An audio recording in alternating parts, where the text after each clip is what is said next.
New ইয়র্কেতে যে মানে এনসিপির যেই সদস্য আছে তাসনিম যারা, তারপর আক্তার হোসেন ভাই, এমনকি সিনিয়র মহাসচিব ওই যে মির্জা ফখরুল ইসলাম সাহেবের উপর যে অ্যাটাক করছে কিছু দোসররা বা আওয়ামী লীগের লোকেরা, হ্যাঁ ওই বিষয় নিয়ে আজকে জাস্ট কয়েকটা লাইন কথা বলবো।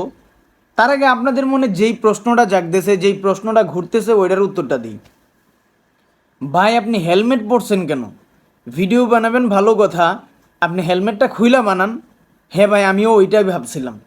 কিন্তু ভাই আওয়ামী লীগ এমন একটা দল, মানে স্বৈরাচার সরকারের যেই দলটা ছিল ওরকম একটা দল, যেই দল কখনোই সামনাসামনি আইসা বেড়াগিরি করতে পছন্দ করে না। হেলমেটের কখনো হেলমেটের চিপাই, কখনো এই বিডির চিপাই, কখনো এই বেড়ার চিপাই, কখনো এই দেয়ালের চিপায়, মানে ওইগুলো দিকে অ্যাটাক করতে খুব পছন্দ করে। তো ওই জন্য ভাবলাম যে তাদের নিয়ে যেহেতু কথা বলবো আজকে, আমার একটা চিপাই থেকে কথা বলাটা দরকার। এই জন্য আজকে আসলাম এই অবস্থায়। আশা করি আপনাদেরকে বুঝাইতে পারছি। তো এই সাবজেক্টটা গেল। এন কথা হচ্ছে কি, আওয়ামী লীগ বাংলাদেশে যতদিন ছিল ততদিন খারাপ ছিল।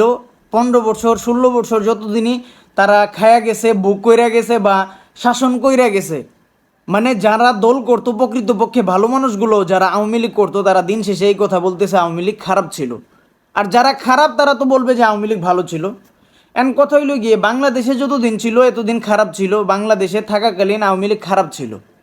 কিন্তু ভাই আমার তো এইটা জানা ছিল না আওয়ামী লীগ যে বাংলাদেশের বাইরেও খারাপ। মানে নিউ ইয়র্কেতে গেছে এনসিপির সদস্যরা, মির্জা ফখরুল ইসলাম, তারপর হচ্ছে আমাদের বর্তমান যে উপদেশ সরকার আছে ডক্টর ইউনুস সাহেব সহ সকল রে, মানে বিশেষ করে তাসনিম যারা রে এমনভাবে গালাগালি করছে ভাই, যেটা মানে মানার মতো না। আচ্ছা রে ভাই, তোরা কি ভাবছস গালি দিয়া তারপর আক্তার হোসেন ভাইরে ডিম দিয়া, মানে এইটা দিয়া তারপর হচ্ছে গিয়ে, মানে তোরা এগুলা কইরাছিরা মানে ওদের ভয় দেখাই লেবি? তোরা এখনো বাচ্চা আসছিস রে ভাই, তোরা এখনো আবুদ্ধা আসছস। কি লিগে আমি তোরা কই, তোরা যদি বাচ্চা না থাকতে, তোরা যদি আবুদ্ধা না থাকতে, নাহলে তোরা বুঝোস না শেখ হাসিনা সরকার, তারপর এই স্বৈরাচার সরকারের যে মানে পিস্তল দিয়া দিছিল না, কি কয় পুলিশদের হাতে যে গুইলে ফালায়া দেয় ছাত্রদেরকে। তো ওই সময় তারা ওই পিস্তলের সামনে, ওই গুলির সামনে দাঁড়ায় বলছে গুলি করো, তবু আমরা এইটাই বলবো মুজিববাদ মুজিববাদ। আরও কয়টা যে স্লোগান আছে ওইগুলো বলবো, কিন্তু আমরা এই স্লোগান বাদ দেব না। আর ওই লোকগুলার তোরা ডিম দিয়া কয়েকটা ইডাল দিয়া ডিল মাইরা ভাবছুস কি তাগরে তাগর মনে ভয় দেখাই লাইবি, গালি দিয়া বড় হয়ে যাবি। আওয়ামী লীগ সবসময় চিপাই আসিল, চিপাই থাকবো, চিপাই থাকা তাদের পছন্দ, ওইটা বাঙালি জাতি ভালো করে বুঝালাইছে। নাহলে দেখ, তুই মানসি হাজার কথা, তুই এটা দিয়ে কি করবি? তুই ডিম দিয়ে এটাল দিছস, কি হয়েছে ইলিগা? মানে চিপাই থাইকা কতলা যে মস্তানি করতে রস্তে বাবা, বেড়াইলে ভাইরাস না। আমার কথাটা তো হয় না, যদি এতলাই কল যেতে হে, তুই যদি বেড়ার করে জন্ম হেতা হস, বাইরস না, বাইরে এসে বেড়াগিরি করস না, দেখাই দিব না ফুল্লামন্ডি। মানে ওই সাধারণ শিক্ষার্থী আছে না, আধা ঘন্টা হুদা মনে করো যে হেলার উপরে রাখলো তোরারে। তো ওই জন্য কই যে যারা আওয়ামী লীগ করো ভাই, আমি বলবো না ওইটা যে আওয়ামী লীগ কইরো না, বিএমপি কইরো না, এন কইরো না, তেন কইরো না, ওইটা করো এইটা করো, কখনোই বলবো না। আপনি ওইটাই করবেন যেটা ভালো।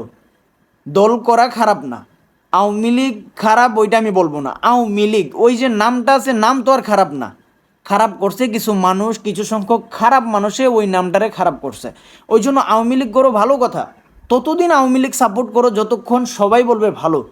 সবাই বলে খারাপ, তুমি একলা আওয়ামী লীগ সাপোর্ট করতেছো, ওইটা কোথাকার সাপোর্ট ভাইয়া? তো ওই জন্য বলবো যে আওয়ামী লীগ সবসময় চিপাই ছিল, চিপাই আছে আর চিপাই থাকবো। তারা চিপা থাইকেই মানে কাজকাম করতে খুব পছন্দ করে দেখছি। সামনাসামনি আইসা কথা বলার মতো স্পর্ধা বা সাহস তাদের নাই। তো ওই জন্য আমিও ভাবলাম তাদের নিয়ে আজকে ভিডিও বানাইতেছি। আমি যদি চিপাই না থাইকা সামনে এক কথা কই, ওইটা মানাইব না। ওই জন্য কেমন দিলাম বন্ধুরা। তো ওই জন্য একটা কাজ করবেন, সবসময় একটা কথা মাথায় রাখবেন, দল যতদিন ভালো সবার কাছে ততদিন আমার কাছেও ভালো, যখন সবার কাছে খারাপ তখন আমার কাছেও খারাপ। একদম সিম্পল ওয়ে।